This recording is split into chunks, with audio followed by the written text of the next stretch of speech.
Mm. Alright, so my name once again is Caleb Blaster, and this is my persuasive speech. So, what type of sports do y'all watch? If you're like most of the Americans, football, baseball, basketball are probably the first three on your mind. But I bet very little of you actually watch soccer.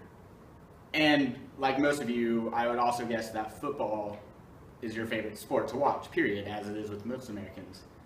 However, with the recent rule changes and injury problems coming up with football, football is kind of becoming a dying sport slowly but surely.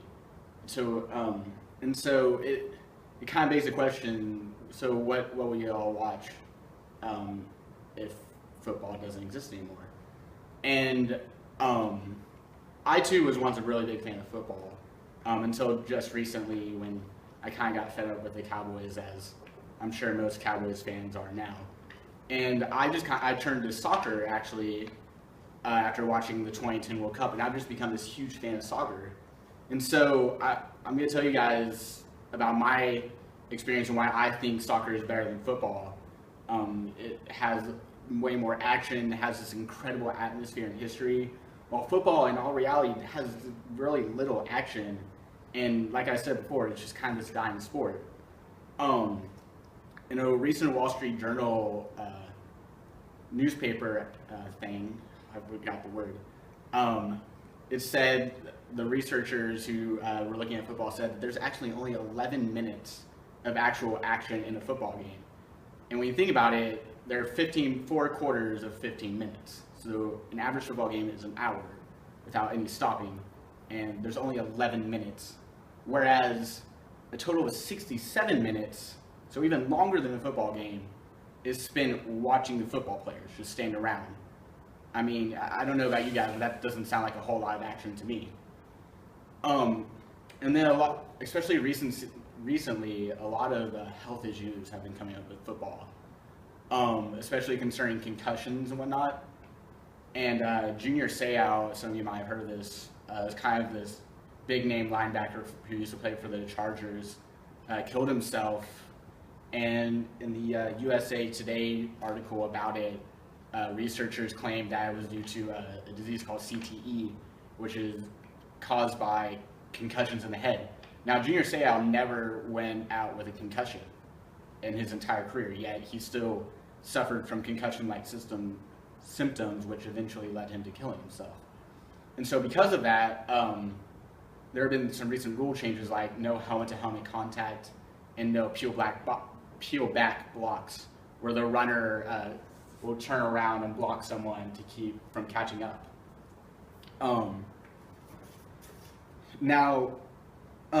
So with all those things, and if more rules are added to keep football from being less strenuous on the body, it's in a way likely that football will no longer exist, or at least not how we envision it. So then what do y'all do now? Some of you might say, oh, well, let's just watch baseball and basketball, which I agree, those are great sports too, but I would argue that you guys should give soccer a chance. Unlike football, soccer has 90 minutes of nonstop action. Yeah, sometimes people are just kind of lazily drifting to one side or another, but they're getting in position to attack if they're a good player. And so there's always something happening, and you never know when it's going to happen. Soccer is very suspenseful because an entire game can change in 3 minutes. A couple of years ago, Manchester City won the entire league in stoppage time alone, which is 5 minutes at most. I mean, that's just an incredible feat coming from this, I think it was 3-1 down, scoring 3 goals in 5 minutes to win the league or something like that. And furthermore, it has just an incredible atmosphere.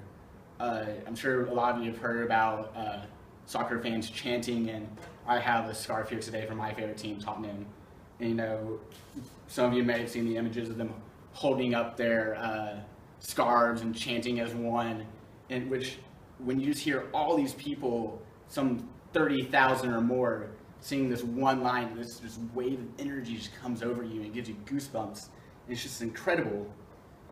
And furthermore, or at least a lot of that atmosphere comes from the history of it. I mean, soccer has its huge histories going back to the mid-1800s, which our football doesn't really even have. At most, we go back to the early 1900s. And like the rivalry that my team, Tottenham Hotspur, shares with Arsenal, the North London derby, goes all the way back to 1913 when Arsenal moved to North London. I mean, it's been that long, and yet the passion of rivalry between these two teams is just incredible. More so, I feel, than even the Redskins and Cowboys rivalry that they have going on. So, soccer is just this incredible, suspenseful sport with this amazing atmosphere. Whereas football, yeah, I mean, it's fast and it's high impact and people are getting slammed around and everything, but there's just really not much of that in it. And a lot of times it's just watching people standing around seeing what's going to happen next. And so because of that, this year in 2014 is actually the World Cup, which is teams from around the world. So USA, Ghana, Germany, Brazil, all those people are coming together. It's like the Olympics, but just with soccer. So I challenge you just to pick a team. If you want to root for the US, that's fine. Be it all odds, they're probably not going to get very far. So choose like a European team. Like I follow the Netherlands, and just sit and watch them and just be passionate about that team and want them to win. And soccer games become so much more exciting and so much more enjoyable. So thank you.